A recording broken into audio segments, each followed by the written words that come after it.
Hello and welcome back guys. आपको पता ही है हम कंप्यूटर की सीरीज़ कर रहे हैं जो हमने एक मोटिव रखा है 500 टॉप एमसीक्यूज़। तो उसे हम आगे भी बढ़ा सकते हैं, 1000 भी कर सकते हैं, 1500 भी कर सकते हैं। तो उसी सीरीज़ को स्टार्ट करते हुए हम आज के क्वेश्चंस, मैंने 40 क्वेश्चंस लाए हैं, 40 एमसीक्यूज़ लाए हैं आपके लिए। पिछले जो हमने वीडियो डाले हैं उसमें से मोस्ट इम्पॉर्टेंट जो एमसीक्यूज़ हैं उनमें नीचे जो आंसर था दिया हुआ था ऑप्शंस के थ्रू, लेकिन यहाँ पे हमने ऑप्शंस में आंसर नहीं दिए हैं। तो अब आप खुद गैस करो कि हमारे पास कौन सा आंसर इसे सूट करता है। Who is known as father of the computer. Father of the computer हम किसे कहते हैं? तो आपने ये बहुत बार देखा भी होगा, पढ़ा भी होगा। तो हम फादर ऑफ कंप्यूटर कहते हैं चार्ल्स बाबेज को। Question number 2,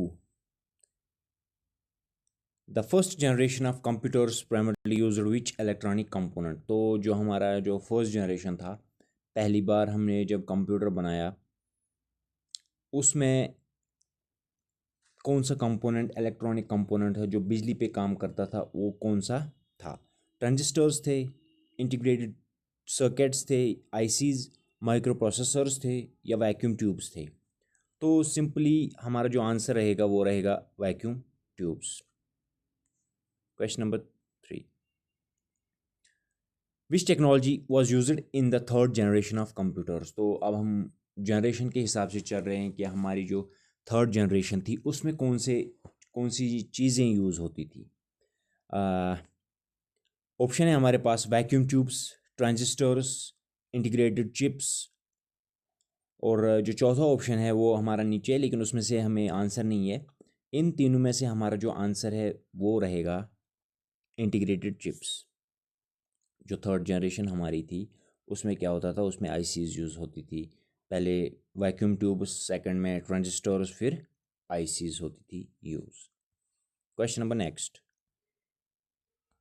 the term personal computer और PC is most associated with generation. तो जो हमारे पास पीसी है, पर्सनल कंप्यूटर है, पर्सनल मीन्स जो हम खुद को यूज़ करते हैं या हम कहीं कैरी कर सकते हैं, लाइट वेट कंप्यूटर्स हैं, उन्हें हम पीसीज कहते हैं। जो एसोसिएटेड है, कौन सी जनरेशन के साथ ये एसोसिएटेड हैं? तो ये आपको बताना होगा ये कौन सी जनरेशन के साथ एसोसिएटेड है। इन्हें हम कहते हैं फोर्थ जनरेशन कंप्यूटर। जो इस हमारी फोर्थ जनरेशन कंप्यूटर है उन्हें हम पीसीज कहते हैं। जो हमारी अब फिफ्थ जनरेशन है ये एआई हैं, और ये आप मानो मोबाइल फ़ोन जैसे हमारे पास है, ये फिफ्थ जनरेशन है। इससे जो सुपर कंप्यूटर्स हैं, जो मोस्ट एडवांस्ड कंप्यूटर्स हैं, उन्हें हम फिफ्थ जनरेशन में काउंट करते हैं। Question number 5, which of the following is considered the brain of the computer. तो ये बेसिक सा क्वेश्चन है हमारे पास। जो ब्रेन ऑफ द कंप्यूटर हम किसे कहते हैं? दिमाग जिसे कहते हैं, जो हमारा काम करता है, कैलकुलेशन करता है, कंट्रोल करता है यूनिट को, मेमोरी को कंट्रोल करता है, तो उसे हम कहते हैं सेंट्रल प्रोसेसिंग यूनिट। ये बेसिक सा क्वेश्चन है। विच what does a computer system include. Computer system में हम क्या क्या इंक्लूड करते हैं?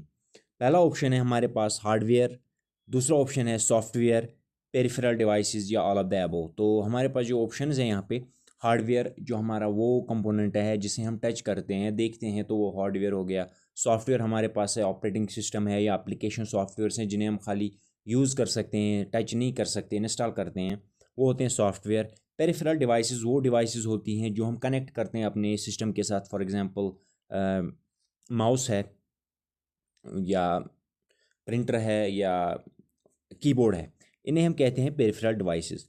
तो बेसिकली ये ऑल ऑफ द अबव हमारा आंसर रहेगा, क्योंकि हर जो हम इसे कहते हैं तो इसे कंप्यूटर सिस्टम कहते हैं। What does ALU stand for. ALU किसे हम कहते हैं? एप्लीकेशन लॉजिक यूनिट को कहते हैं, एरे लॉजिक यूनिट को, अर्थमेटिक लॉजिक यूनिट को, या ऑक्सिलरी लॉजिक यूनिट को। तो ये बेसिक सा क्वेश्चन है हमारे पास। इसका जो आंसर रहेगा वो रहेगा अर्थमेटिक लॉजिकल यूनिट।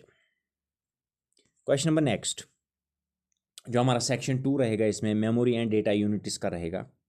तो इसमें से क्वेश्चन जो है, which is the smallest unit of data in a computer. Computer में सबसे छोटा जो डेटा होता है वो कौन सा होता है? सबसे स्मॉलेस्ट यूनिट कौन सा होता है हमारा डेटा का? तो आप गैस कीजिए, आप कमेंट कीजिए, आपका जो आंसर है वो आप कमेंट कीजिए, तो इसमें बताइए। तो वो है हमारे पास बिट। ये हमारा सबसे स्मॉलेस्ट यूनिट होता है कंप्यूटर का। Next, how many bits make up one byte. तो कितनी बिट्स होती हैं जो हमारा एक बाइट बनाती हैं, एक बाइट। आप ये खुद भी गेस कर सकते हैं, आप ये कमेंट में लिखिए या साइड में कोई पेन कॉपी लेके आप लिखिए। तो इसका जो आंसर रहेगा वो रहेगा 8।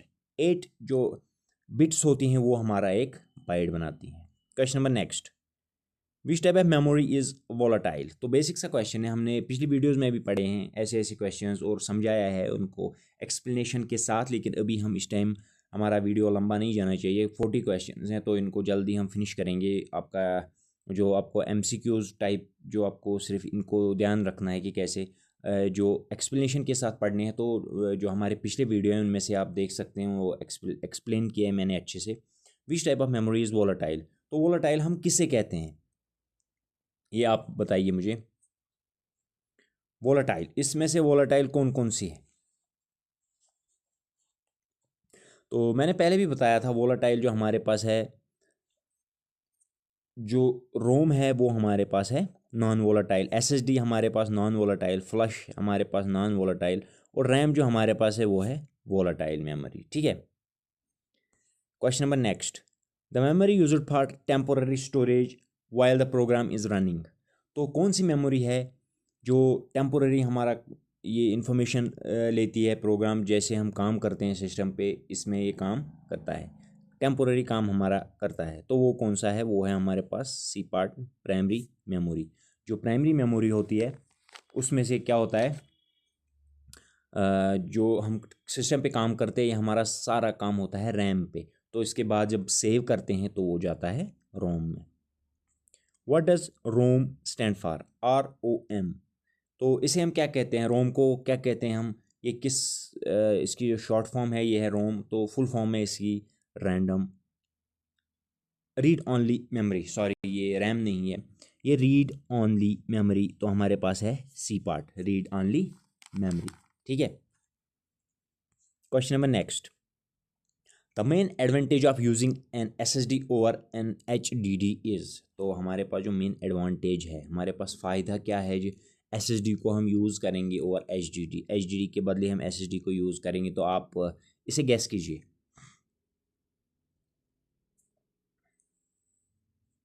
तो हमारे पास जो आंसर रहेगा वो रहेगा C part, faster data access and boot times. जो हमारे पास SSD रैम होती है, सॉलिड स्टेट ड्राइव होती है, तो ये हमारे पास हार्ड डिस्क ड्राइव से ज़्यादा फास्ट होती है एक्सेस टाइम के लिए, काम करने के लिए। Which unit of memory is the largest. तो आप मुझे बताइए सबसे ज़्यादा, सबसे बड़ी मेमोरी कौन सी है इनमें। GB है, गीगाबाइट्स, TB है, टेराबाइट्स, PB है, पेटाबाइट्स, या EB होता है एक्साबाइट। तो आप बताइए मुझे कौन सा ऑप्शन इसमें से आपका जो काम आएगा, सबसे बड़ा, सबसे बड़ी मेमोरी कौन सी है इनमें से। तो ये है एक्साबाइट हमारे पास। इसके बाद है जेटाबाइट, फिर है योटाबाइट, तो वो है अलग, लेकिन इतना इन चारों में से हमारे पास है exabyte. Question number next, section हमारा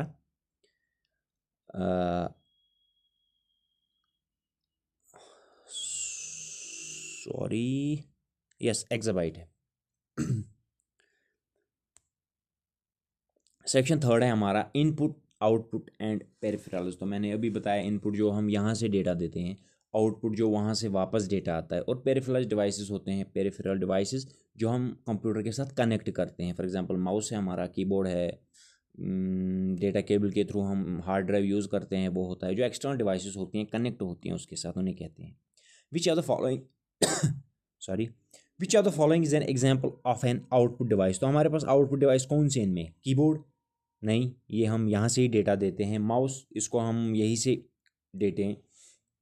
स्कैनर को भी हम यहीं से देते हैं। तो हमारे पास है प्लॉटर हमारे पास ये ऑप्शन रहेगा, क्योंकि प्लॉटर जो हमारा ये आउटपुट हमें देता है। ठीक है, ये रहेगा plotter. Question number next, what is the primary function of A mouse. तो हमारे पास जो माउस होता है उसकी फंक्शन क्या होती है, जिससे हम पॉइंटिंग डिवाइसेस भी कहते हैं, ड्रैग डिवाइस भी कहते हैं। तो हमारे पास डेटा स्टोरेज नहीं, ऑटो आउटपुट नहीं, pointing and selecting and text input. तो हम माउस से क्या करते हैं आप बताइए मुझे। माउस से हम करते हैं पॉइंटिंग एंड सिलेक्टिंग। बेसिकली जब हमारा कर्सर होता है, हम किसी एप्लीकेशन पे उसे क्लिक करते हैं या पॉइंट करते हैं तो वो हमारे पास, या सिलेक्ट करते हैं जब हम किसी डॉक्यूमेंट पे काम करते हैं, सिलेक्ट करते हैं, राइट क्लिक लगा के हम ड्रैग करते हैं तो वो सब सिलेक्ट हो जाता है। Question number next, which key is use to refresh a web page और फाइल एक्सप्लोर विंडोज़। तो हम इनमें से हमें कौन सी की यूज़ आती है कि हम उससे क्या करते हैं, उससे रिफ़्रेश करते हैं पेज को। तो बेसिकली ये हमारे पास है F5 से हमारा पेज जो होता है रिफ़्रेश होता है। ए device that converts computer output into form for the user is. तो एक डिवाइस होती है जो कंप्यूटर आउटपुट को, जो बेसिकली कंप्यूटर आउटपुट जो हमें रिजल्ट देता है in the form for the user, उससे क्या देता है, वो आउटपुट डिवाइस से देता है।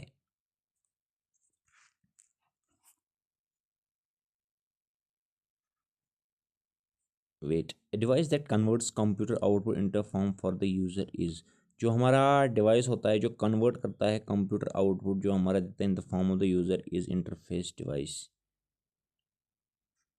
बेसिकली ये इंटरफेस है, सॉरी ये नहीं है, इंटरफेस है, ठीक है, इंटरफेस डिवाइस जो हमारा स्क्रीन डिस्प्ले करता है। What is a peripheral device, तो मैंने पिछली वीडियो में भी बोला है, पेरिफेरल डिवाइस हम किसे कहते हैं।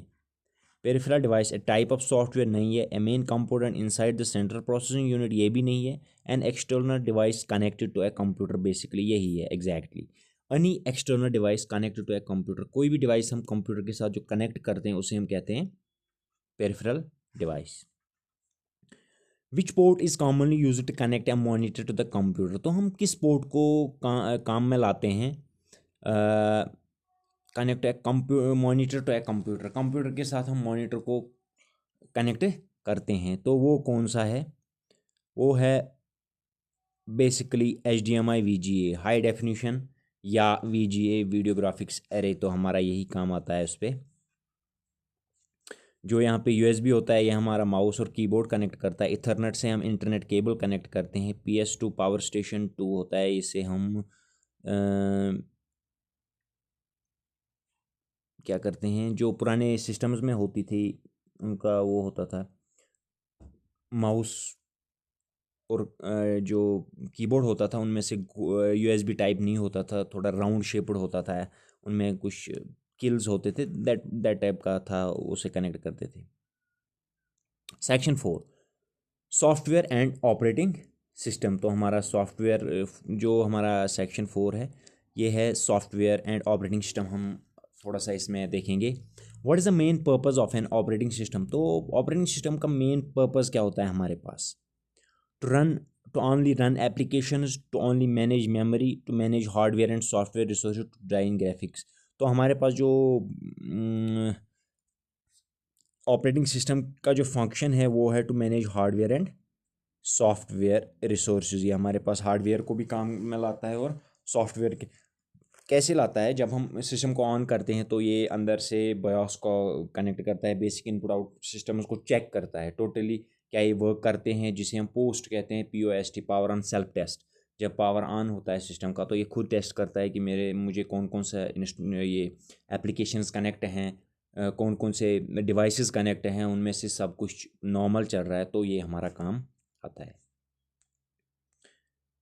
Which of the following is not an operating system, तो इनमें से ऑपरेटिंग सिस्टम कौन सा नहीं है, लिनक्स ऑपरेटिंग सिस्टम है, फ्री ऑपरेटिंग सिस्टम है,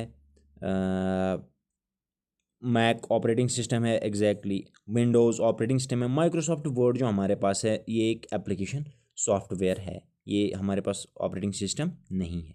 what does GUI stand for, GUI क्या होता है, जनरल यूज़र इंस्ट्रक्शन नहीं, ग्लोबल यूनिक इंटरफेस नहीं, graphical user interface, yes exactly ये ग्राफिकल यूज़र इंटरफेस होता है।